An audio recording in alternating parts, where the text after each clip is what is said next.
தாய் தமிழ் உறவுகள் அனைவருக்கும் வணக்கம். இன்று உலக மகளிர் தின நாள். மண்ணின் வேரணையர் மகளிர் அப்படின்னு சேக்கிலா சொல்லியிருக்கிறார்.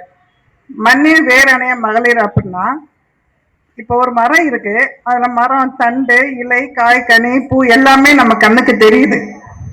ஆனா அதோட வேர் நமக்கு கண்ணுக்கு தெரியாது. அதே மாதிரி அந்த அந்த மரம் அவ்வளவு ஸ்ட்ராங்கா இருக்குன்னா அதுக்கு அந்த வேர் தான் மூலதனம். அதைத்தான் அந்த பெண்களோட வேரை பெண்களோட ஒப்பிடுறாரு சேக்கிலார். அப்ப அந்த வேர் அவ்வளவு ஸ்ட்ராங்கா இருக்குன்னா அந்த பெண்கள் ஸ்ட்ராங்கா இருக்கனாலதான் மரத்தோட ஒப்பிடுறாரு சேக்கிலார். அப்ப நீங்க என்ன செய்யணும்? இப்ப ஒரு குழந்தை பிறக்குது அப்படின்னா அது அப்பா ஒரு குறிப்பிட்ட காலம் வரைக்கும் அப்பா, அதுக்கப்புறம் அண்ணன், அதுக்கப்புறம் கணவன், இவங்களோட பாதுகாப்புலதான் அந்த குழந்தை கடைசி வரைக்கும் ஒரு பெண் ஒரு ஆணோட சப்போர்ட்ல தான் இருக்கு கடைசி வரைக்கும். ஆனா அந்த பெண் அதே ஆண் ஏன் அந்த ஆணை இவ்வளவு பாதுகாப்புக்கு பெண்ணுக்கு கொடுத்துருக்காங்க அப்படின்னா, ஆணுக்கு உடல் வலிமை அதிகம், அதனால பெண்ணுக்கு ஆணை துணையா வச்சிருக்கிறாங்க.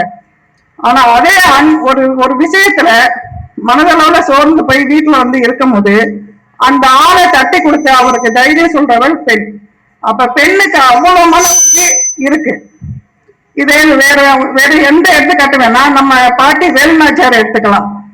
அவங்க கணவன் இறந்ததுக்கு அப்புறம் தன்னோட சிவகங்கை மண்ணை மீட்டு எடுக்கணும் அப்படின்னு சொல்லிட்டு அவங்க எவ்வளவு தூரம் போராடி இருப்பாங்கன்றது இங்க ஓரளவுக்கு தெரிஞ்சிருக்கும்.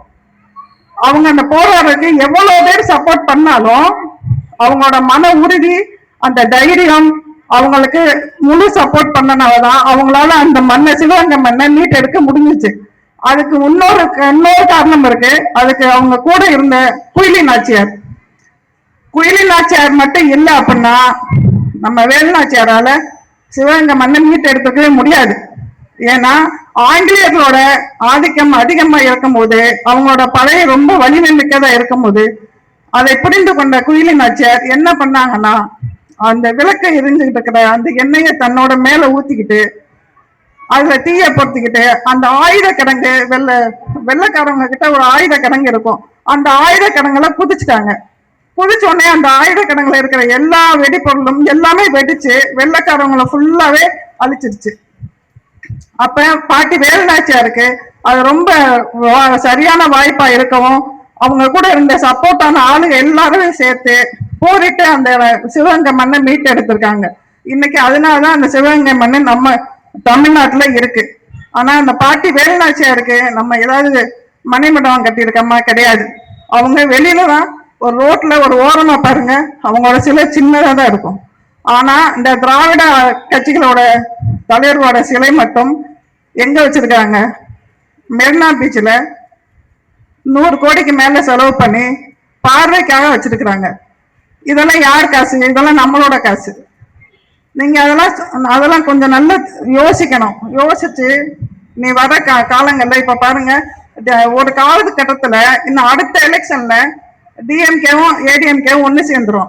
இது நடக்கும். ஏன்னா அதுக்கான முதல் அடியை ஓபிஎஸ் டிஎம்கேவோட போய் சேர்ந்துட்டாரு.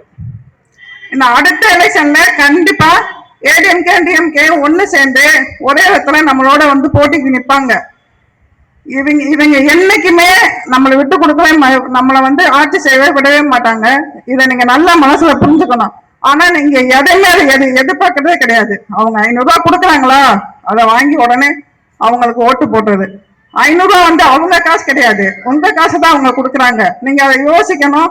கருணாநிதி முதல்ல தமிழ்நாட்டுக்குள்ள வரும்போது அவர் எவ்வளவு ரூபா கொண்டு வந்தாரு? ட்ரெயினுக்கு கூட அவர்கிட்ட காசு கிடையாது. ஆனா இன்னைக்கு அவர்கிட்ட பல ஆயிரம் கோடி சொத்து இருக்கு. அது எப்படி வந்துச்சு? அதை யாராவது கொஞ்சமாவது யோசித்து பார்த்தீங்களா?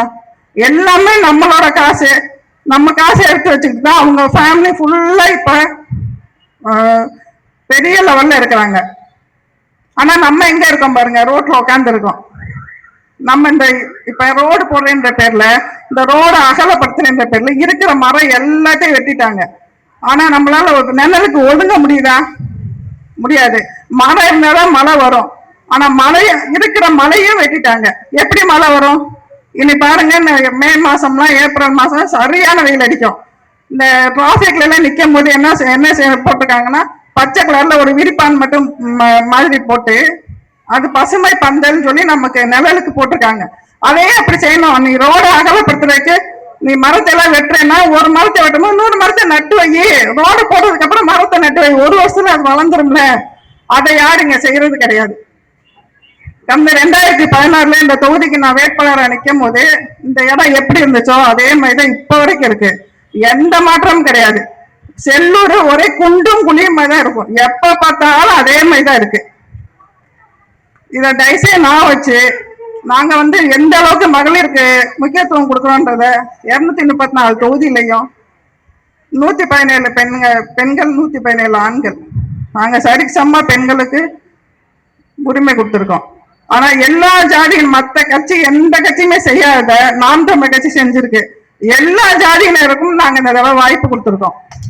நீங்க மத்த கட்சியில பாருங்க, வண்ணான் குயவ இவங்க யாருக்காவது இது கொடுத்துருக்கா, சீட்டு கொடுத்துருக்காங்களான்னு பாருங்க. சீட்டு கொடுத்துருக்க மாட்டாங்க. நாம் தமிழ் கட்சி மட்டும்தான் எல்லா ஜாதியினருக்கும் வாய்ப்பு கொடுத்துருக்கு.